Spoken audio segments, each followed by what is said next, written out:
Hi everyone, this is Shirley from Hilzinger Healing. Today I'd like to talk to you about emotions and what is all the fuss about emotions? Why are they important to pay attention to?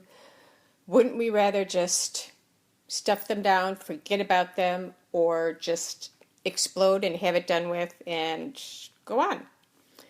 Well, emotions are what power our body's immune response, and therefore they affect and influence our overall physical health, and not only our mental health, but our physical health. So it's important to recognize our emotions and deal with them in an appropriate manner. So I'm going to take a couple minutes and explain to you how to even recognize that we have emotions.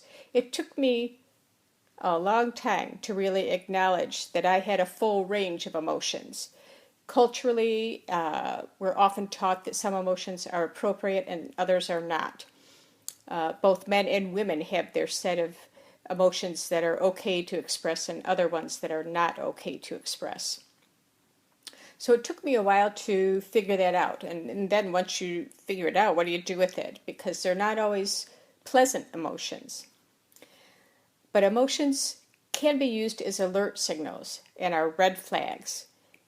We need to pay attention to how and when these emotions occur. Kind of get to the root underneath there. So we all have a wide range of emotions, but there are 5 basic emotions that register in the brain. The first one is fear, second, anger, third, sadness, fourth, joy, and fifth, love. Anger, fear, love, joy, sadness. So interestingly enough, the physiological aspect of emotion, in other words, the biochemical process, the feelings that we have in our body, the surge of energy and adrenaline, that course of an emotion lasts only 90 seconds from beginning to end. Pretty amazing, huh? 90 seconds, and an emotion has expressed itself in our body. But you might be saying, well, I've felt emotions for certainly a lot longer than 90 seconds. Hours, days, even years, I've felt an emotion that's been hanging on. Well, it's really that exactly it. It's hanging on, we're holding on to it, we're reliving that 90 seconds repeatedly. So our emotions do come in waves of varying intensity. For example, we have maybe a spark of sadness when we remember an incident, but we might have a more intense sadness if we're dealing with the death of a loved one. But it's still that intensity, 90 seconds, one emotion, even if we're dealing with a grief process. So how are we going to manage these emotions in an appropriate way? Well, the first thing is to identify your emotions. I'm going to give you 6 ways to manage. So the first way is to identify your emotions. This is a hard one. It took me a while, like I said. But the point is to name the emotion, but don't claim it. In other words, don't hold on to it. And if you're really having trouble, pull out those little emoticons. They give us great clues to what we might be feeling. And break it down into one or more of the basic 5 emotions that I gave you. The fear, sadness, anger, love, and joy. Catch yourself having that emotional response. Be able to step back enough to be the observer and say, oh, there it was. That was that anger. And then congratulate yourself for being able to identify your emotion. The second step is to simply write down the emotion that you're having. It could be one word: jealousy, anger. The next step is to write about the event that triggered that emotion. What was happening right before you expressed that emotion, or maybe earlier in the day and it built up until you got home and then you blew, or then you broke down and cried. What was that event that triggered it? And a third step, if you're up to that, is to write about other times where you have felt similarly.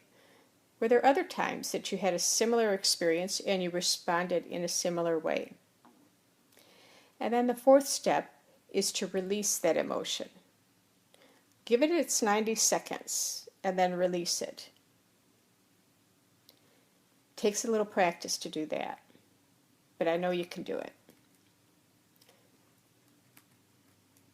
So a third way to help with our emotions is using talk therapy, especially if you're dealing with a particularly intense time of emotions, strong emotions.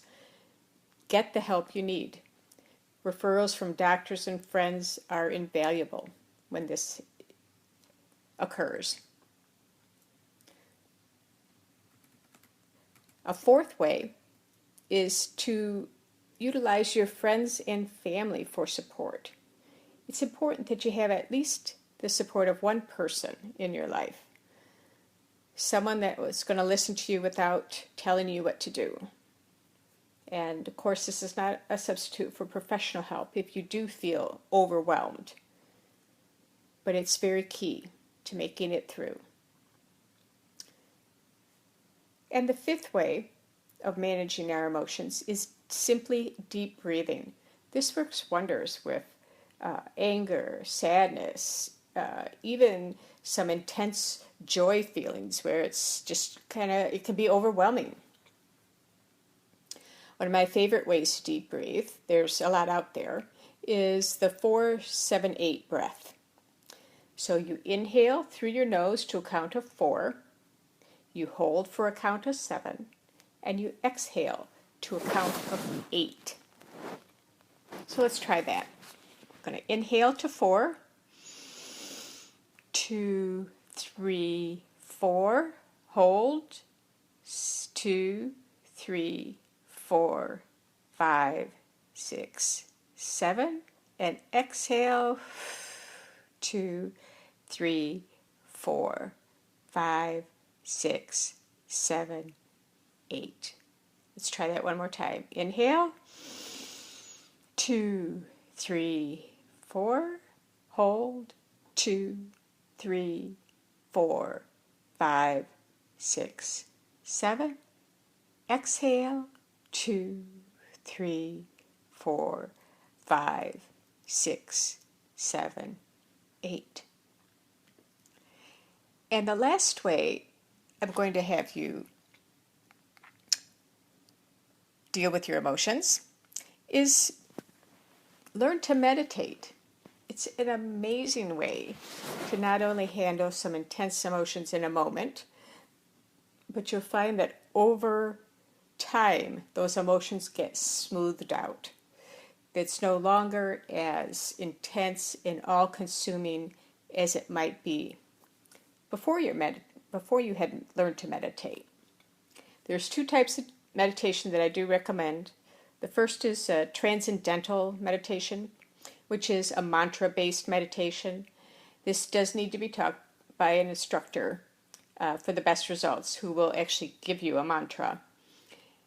And the second way is a mindfulness meditation, which can be very, very helpful, especially for those strong emotions. So a little summary of emotions. Emotions are our helpers. It's important to pay attention to those emotions. And remember the 5 emotions that our brain registers. It's the fear, anger, sadness, joy, and love. And then the 6 ways to manage include identifying the emotions, name it, don't claim it, journal about it, even writing down a word, using talk therapy if that's needed, having friends and family for support, using deep breathing, the 4-7-8 breath, and starting a meditation practice. I promise you, you'll have amazing results with any or all of those ways to manage.